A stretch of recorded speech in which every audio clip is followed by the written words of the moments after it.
We are only halfway through the Formula One season, and it's already one of the most epic seasons in the last decade. With Mercedes having trouble finding the right pace and Vettel's retirement, Piastri's possible entrance on the grid, there's a lot to talk about. But maybe the most important news of the summer break, what is happening to Daniel Ricciardo? Is he facing the axe at McLaren? How did it come to this for one of the most popular drivers in Formula One? Do you want to know more about it? Stay tuned in this video. So without waiting any longer, hit that subscribe button and turn the notifications on because this is our first video and it's not going to be the last. That being said, let's dive into the commotion around Daniel Ricciardo. It seemed like a match made in heaven when Daniel Ricciardo joined McLaren at the beginning of 2021. A sensationally quick driver joining a team on the rise, eager to finally fulfill his promise. Yet, here we are, only a year and a half later, watching as a driver of the level of Ricciardo get replaced by someone who's never completed in an F1 race before the end of his contract. It's really quite shocking. Even though nothing is official just yet, it's not difficult to connect the dots.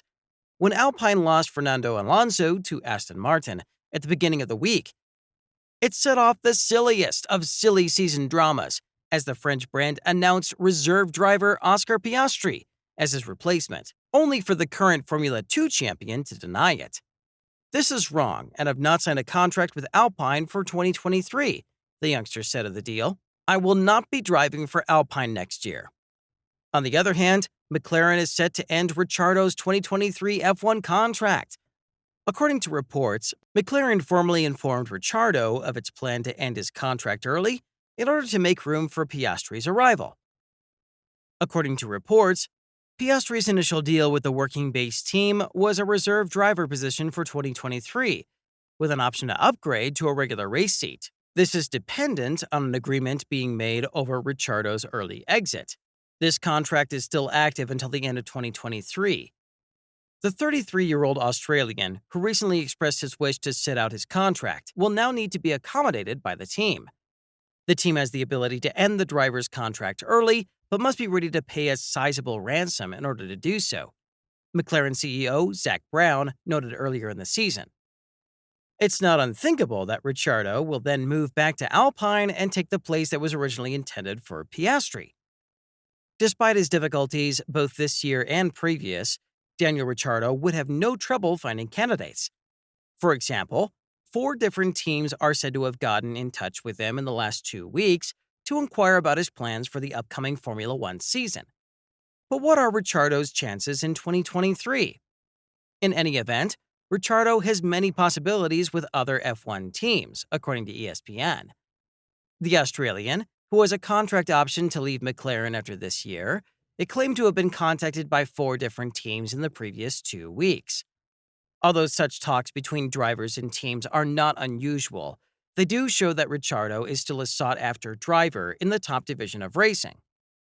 Do you want to know a fun fact about Daniel Ricciardo's salary?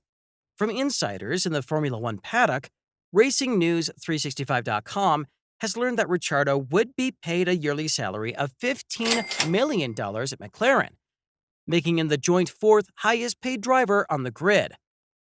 The sum does not include personal sponsors or bonuses for driver performance. On Forbes' list of the world's top-paid athletes in 2020, Ricciardo was ranked 48th.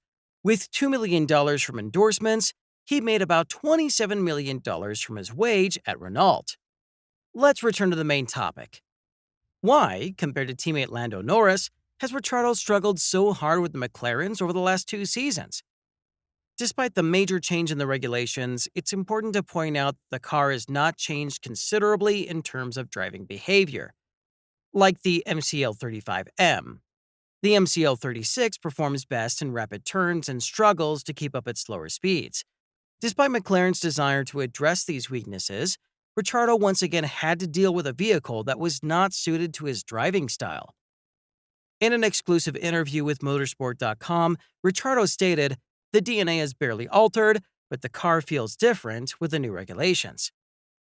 In this new car, several of the issues I had last year have returned.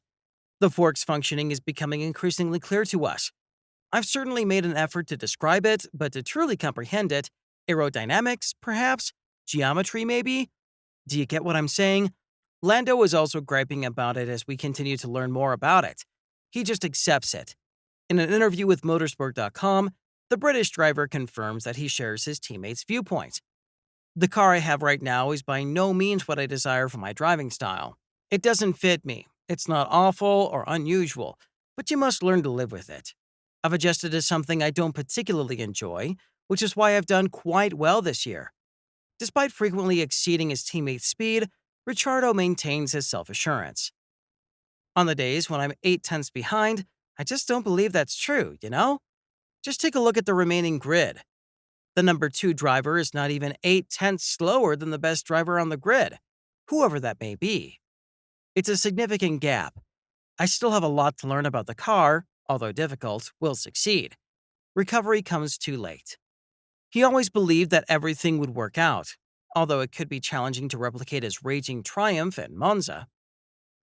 He insists that a breakthrough isn't too far off. We've put a lot of effort into learning. I'm not promising to set the world on fire or promising to win the following race, but I have a feeling it's coming. This keeps me inspired. The people on my team share this belief. It's similar to them. Not just what I want to hear, but more.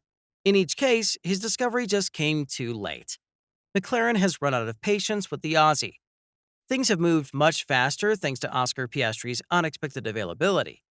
Even at the expense of a well-liked, former champion like Ricciardo, the British team could not pass up this chance. His 8 F1 victories all included vehicles that weren't the fastest on the track at the time. Back in the day, he was able to get more out of the car than was actually there. However, there are situations when the driver-car combination is just not working out, and with the McLaren, that's the case. There's no doubt that it extends beyond the driver. The objective is to rediscover Ricciardo's mojo and brush up on his blazon wherever he decides to go. This might occur sooner than most people think if he has a car that fits his driving style.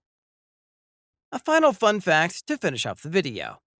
Did you know that in his time at Red Bull, Ricciardo was known as the late braking king? The Aussie could brake so incredibly late before a corner that the driver that he overtook almost never defended, because they didn't think overtaking from there was even possible. That being said, we hope that you enjoyed this video. Give it a thumbs up and subscribe to the channel. With that, the video comes to an end. Thanks for watching, and I'll see you in the next one.